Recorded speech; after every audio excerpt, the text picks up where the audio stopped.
CMR ఇప్పుడు మరింత వైభవంగా విశాలంగా మన ఉప్పల్లో గ్రాండ్ రీఓపెనింగ్ 28 మార్చ్. నమస్తే రమ్మగారు. నమస్తే జీ. రమ్మగారు, సంకటహార చతుర్థి అంటారు కదా, ఆ రోజు యొక్క విశిష్టత ఏంటండి? సంకటహార చతుర్థి అంటే శుక్ల చవితి కాకుండా కృష్ణ చవితి, అంటే పౌర్ణమి తర్వాత వచ్చే చవితిని సంకటహార చతుర్థి అంటారు. ఆ రోజును కనుక పూజ చేస్తే సంకటాలు తొలుగుతాయని, కష్టాలు తొలుగుతాయని చెప్తారు. మామూలుగా మనకేమిటి, వినాయకుడికి ఎప్పుడు చేసుకుంటాం మనము?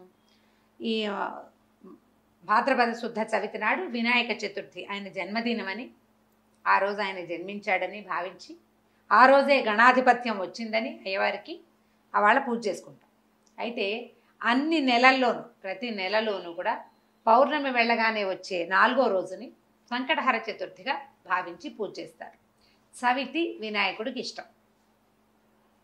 ఈ కృష్ణ చవితికి కనుక పూజ చేస్తే ఆ రోజు సంకటాలు తొలగుతాయని, ఏ కష్టంలో ఉన్న వాళ్ళైనా అవాళ పూజ చేస్తే విశేషమైన ఫలితం లభిస్తుందని చెప్తారు. ఈ దానికి చాలామంది రాజులు ఈ పూజ చేసి చాలా అద్భుతమైన ఫలితాన్ని పొందిన వాళ్ళు, అట్లా మంచి మంచి కథలు చెప్పబడ్డాయి. కథ చెప్పుకుందాం, ఎలా చేయాలో పూజ చెప్పుకుని కథ తర్వాత చెప్తాం. అలాగేనండి. సంకటహర చతుర్థికి ఏంటంటే ఉదయం ఉపవాసం ఉండి సాయంకాలం చంద్రోదయం అయ్యాక పూజ చేసుకుని భోజనం చేస్తారు. వినాయక పూజ. వినాయక పూజ అంటే వినాయకుడికి మన సంబంధించిన స్తోత్రాలు చదవటం. సాధారణ పూజ అయినా కూడా వినాయక సంబంధమైన స్తోత్రాలు చదువుకోవాలి. చంద్రోదయం అయ్యాకే పూజ చేయాలి. ఆయనకి ఇష్టమైన కుడుములు, ఉండ్రాళ్ళు అవి నివేదన చేస్తారు. గరిక సమర్పించటము. ఏకవింశతి పత్ర పూజ చెప్పరు సంకటహర చతుర్థి. ప్రధానంగా చేయాల్సింది ఏంటంటే దూర్వాయుగ్మ పూజే. ఎక్కువ లేవు, 21 దూర్వాంకురాలు లేవు. 2 దూర్వాంకురాలైనా సరే సమర్పించి పూజ చేసుకోవాలి. వినాయకుడిని తలుచుకుని పూజ చేయటం. పగలు ఉపవాసం దీని నియమం. పొద్దుటిపూట ఉపవాసం ఉండాలి. చవితిని జ్ఞాపకం పెట్టుకోవాలి ప్రత్యేకంగా. చాలామంది ఏం చేస్తారంటే దేవాలయానికి వెళ్ళిపోతారు. చవితి నాటి సాయంకాలం దేవాలయానికి వెళ్ళిపోతే వినాయకుడికి పూజ చేస్తారు. దగ్గరుండి పూజ చేసేసుకుని ఇంటికి వచ్చి భోజనం చేసేయచ్చు. ఇంట్లోనే అలా చేసుకుందాం అని భావించేవాళ్ళు కుడుములు కానీ, ఉండ్రాళ్ళు కానీ ఏదైనా ఒక పదార్థం చేసుకోవటం.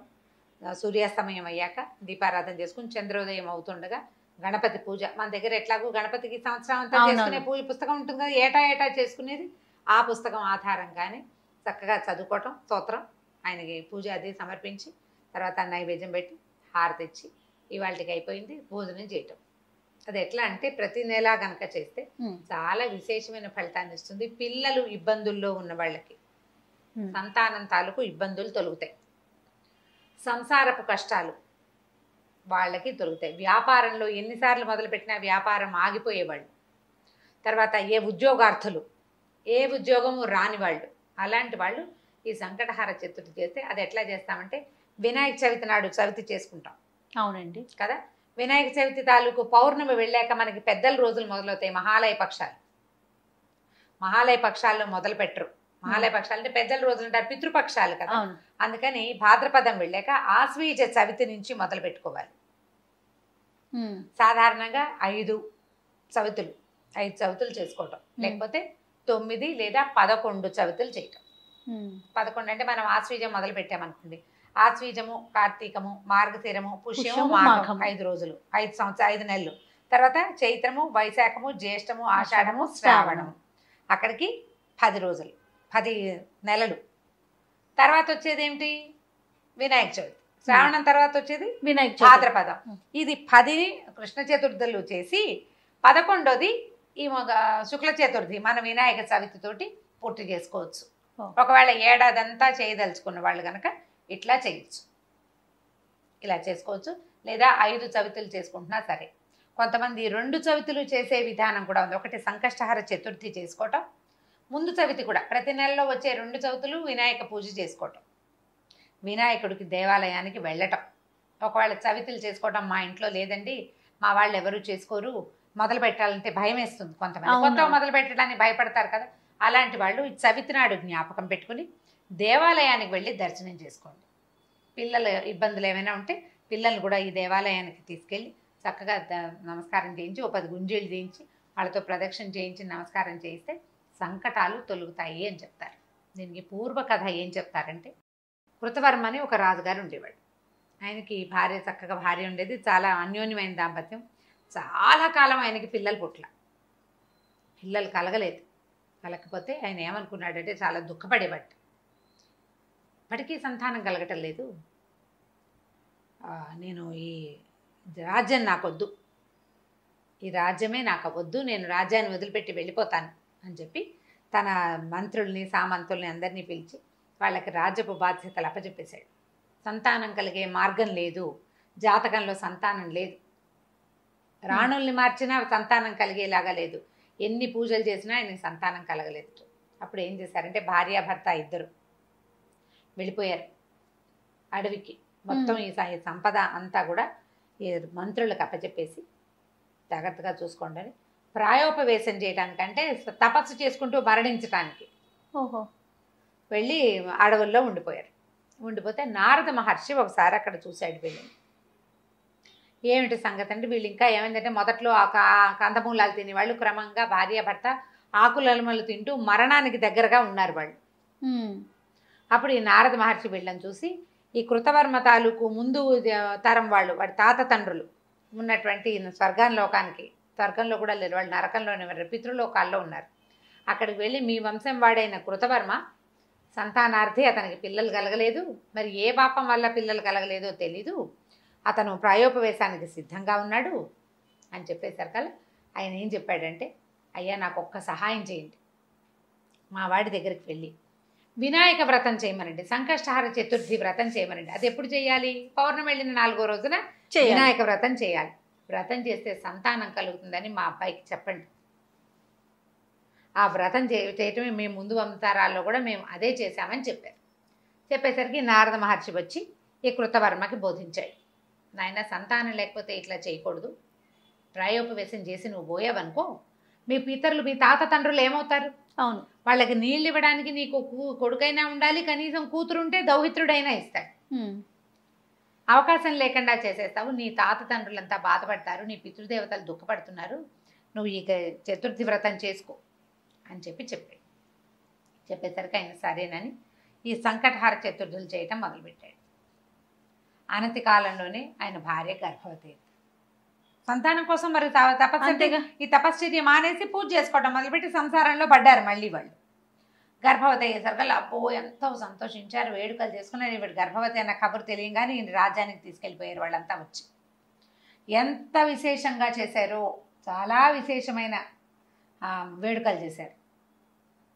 ఈయన ప్రతి నెల చేసేవాడు. ఆవిడ గర్భవతి అవ్వకముందు చాలా జాగ్రత్తగా చేశాడు, గర్భవతి అయ్యాక కొద్దిగా పూజ చేస్తూ ఉండేవాడు, బొమ్మోమ్ అనేవాడు. వచ్చేసింది కదా ప్రెగ్నెన్సీ. అయితే ఏమైంది, కొన్నాళ్ళకి ఆవిడే 10 నెలలు 11 నెలలు అయ్యాక కన్నది పిల్లవాడు. చంద్రుడు లాంటి ముఖం, ఎంత బాగున్నాడో పిల్లవాడు, కానీ చేతులు పాదాలు లేవు. అంగహీనుడైన కుమారుడు కలిగాడు. పిల్లవాడు మహాందంగా ఉన్నాడు, చేతులు లేవు, కాళ్ళు లేవు. ఆవిడ విపరీతంగా ఏడ్చింది. ఏం చేసుకోను ఈ శిశువుని నేను? రాజ్యానికి ఉత్తరాధికారి కావాలని, పెద్దలకి నివాపాంజలి ఇవ్వాలని కన్నాము, వీడికి చేతులు లేవు, కాళ్ళు లేవు, ఇంత అంగవైకల్యంతో పుట్టిన బిడ్డ భగవంతుడు ఎందుకు ఇచ్చాడు నాకు ఇటువంటి బిడ్డని? నేనేం చెయ్యాలి అని విపరీతంగా దుఃఖించింది. అయితే అప్పుడు 100 మంది ఋషులు వాళ్ళు వచ్చి, అమ్మ కార్యకారణ సంబంధం ఉంటుంది, ప్రతిదానికి ఒకటి జరిగిందంటే దానికి ఒక కారణం ఉంటుంది, ఇలా జరగడానికి దానికి ఒక కారణం. దీనికి ఇప్పుడు నీకు నీ పెద్దలకి నీళ్ళు ఇవ్వడం కోసం జన్మించిన కుమారుడికి చేతులు వస్తాయేమో రేపొద్దున, పిల్లవాడిని సంరక్షించండి అని చాలా చెప్పారు. చెప్పేసరికి సరే ఏం చేశారు, కృతవీర్యుని కుమారుడు కార్తవీర్యుడు అని పేరు పెట్టి పెంచుకున్నారు పిల్లాడికి 9 సంవత్సరాలు 11 సంవత్సరాల దాకా వయసు వచ్చింది. పొడుగు చేశారు. పొడుగు చేసిన అబ్బాయి జపం చేయలేడు, ఏం చేయలేడు, చేతులు లేవు కదా, అలాగే పెరిగాడు. రాజు చేయవలసిన క్రియగా చేసేసారు, యజ్ఞోపేతం వేసి పెట్టారు. అయితే అబ్బాయికి 11 సంవత్సరాలు వచ్చిన తర్వాత దత్తాత్రేయ స్వామి వచ్చారు ఇక్కడికి. వచ్చి నీ అపురూపమైన నీ కుమారుణ్ణి చూడ్డానికి వచ్చాను నేను, చాలా అపురూపమైన కుమారుడు కలిగేట నీకు, వాడిని చూడడానికి వచ్చానంటే బాధపడ్డారు. కానీ వీళ్ళు ఆ పిల్లాడిని తెచ్చి చూపించారు. చూపిస్తే ఆయన కృతవీర్యుడు చాలా దుఃఖపడ్డాడు. నేను సంకటహార చతుర్థులు చేశాను, చతుర్థి వ్రతాలు చేశాము కుమారుడు కోసం, ఎందుకు గణపతి నాకు ఇటువంటి కుమారుని ఇచ్చాడో తెలియలేదు నాకు అంటే, ఈయన ఏమన్నాడంటే, నువ్వు వ్రతం చేసేటప్పుడు ఆచమనాదులు సరిగ్గా చేయవలసిన క్రియలు కొన్ని సరిగ్గా చేయకపోవటం వల్లే ఉండవలసిన కొన్ని అవయవాలు లేకుండా పోయాయి.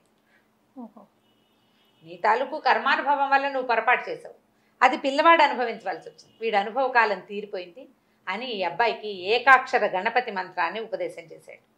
నాయన గణపతిని ప్రార్థించు, ఈ జపం చేసుకో, గణపతిని కూర్చొని తపస్సు చెయ్యి, నువ్వు ఊహించలేనటువంటి గొప్ప అదృష్టం నీకు లభిస్తుంది, ఇవాళతో నీ దశ మారిపోయిందని చెప్పాడు.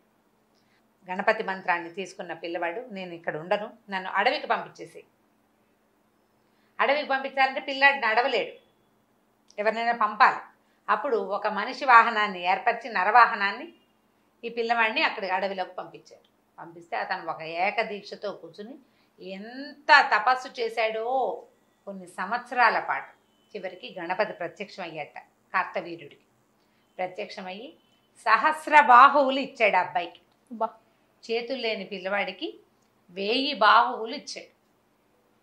పాదాలు వచ్చేసినాయి, ఈ చేతులకి 1000 చేతులు. ఒక చేతితో జపం చేయవలసిన జపమాలతి పలుతున్న వాడికి 1000 చేతులు వచ్చేసి ఇచ్చి అతను లేచి నిలబడితే ఆ ఆకారాన్ని చూడడానికి దేవతలు భూమి భయపడ్డారు. అంత శరీరం వచ్చింది అతనికి తపశ్చర్య వల్ల. దేవతలంతా ఓహో అన్నారు, నువ్వు సామాన్యుడివి కాదన్నారు, నీ అంత గొప్పవాడివి నువ్వేనన్నారు. దత్తాత్రేయ స్వామి వారి భక్తుడిగా మారాడు ఈ కార్తవీర్యుడు. చాలా విశేషంగా అప్పటి నుంచి ఎప్పుడూ నిత్యము కూడా ఈ గణపతి పూజని అతను చేసుకుంటూ ఉండేవాడు. ఈ కార్తవీర్యుడు ఎవరి అంటే సుదర్శన చక్రాయుధం తాలూకు అంశావతారం అని చెప్తారు. విష్ణు భక్తుడు ఆయన. ఇట్లా పుట్టాడు, దత్తాత్రేయ స్వామికి భక్తుడిగా మారాడు. సంకటహర చతుర్థి వ్రతం చేయటం వల్ల పుట్టిన కుమారుడు ఆ చతుర్థుల్లోనే జపం చేయటం వల్ల అతనికి 1000 చేతులు వచ్చినాయని, తర్వాత ఆయనకి శాప పరశురాముడి వల్ల ఆయనకి గర్భభంగం జరిగింది, శాప విమోచనమై మళ్ళీ సుదర్శన చక్రాయుధంగా మారిపోయి వెళ్ళిపోయాడు. కనుక ఈ విష్ణుమూర్తి అంశం కలిగినటువంటి దత్తాత్రేయ స్వామి త్రిమూర్తి అవతారుడు. దత్తాత్రేయ స్వామి భగవంతుడు తన భక్తుణ్ణి ఎట్లా కరుణిస్తాడంటే, ఒకటేమో దత్తాత్రేయ స్వామిగా వచ్చి ఇతనికి మంత్రోపదేశం చేశాడు. అవును. పరశురాముడుగా వచ్చి అతని శాప విమోచనం చేశాడు. తన భక్తుడైన సుదర్శనాన్ని తన చెంతకే చేరుకున్నాడు విష్ణుమూర్తి. ఈ కథకి కారణం మహాగణాధిపతి యొక్క పూజ. ఆ సంకటహర చతుర్థి పూజ వల్లే ఇతనికి భూలోకంలో పుట్టడం కుదిరిందనమాట. ఈ కథను చెప్తారు. సంకటహర చతుర్థి చేసిన వాడికి సంతానం లేని వాళ్ళకి సంతానం కలుగుతుంది. అందులో పొరపాట్లు చేయకూడదు, జాగ్రత్తగా చేయాలి. నియమం ఏవేవో పెట్టుకోవద్దు, సులువైన నియమం పెట్టుకోండి. పగలు ఆహారం తీసుకోము, అన్నం తినం, పగలు అన్నం తినం, రాత్రి అన్నం తింటాం. ఓకే, నువ్వు ఇంట్లో చేసుకుంటావా గుళ్ళో చేసుకుంటావా నియమం పెట్టుకో. అన్ని వారాలు ఇంట్లోనే చేసుకో, అన్ని నెలలు, లేదా అన్ని నెలలు దేవాలయానికే వెళ్ళు. నియమాలు తప్పద్దు. అంతకంటే పెద్ద హడావిడి ఏం లేదు అందులో, చాలా సింపుల్.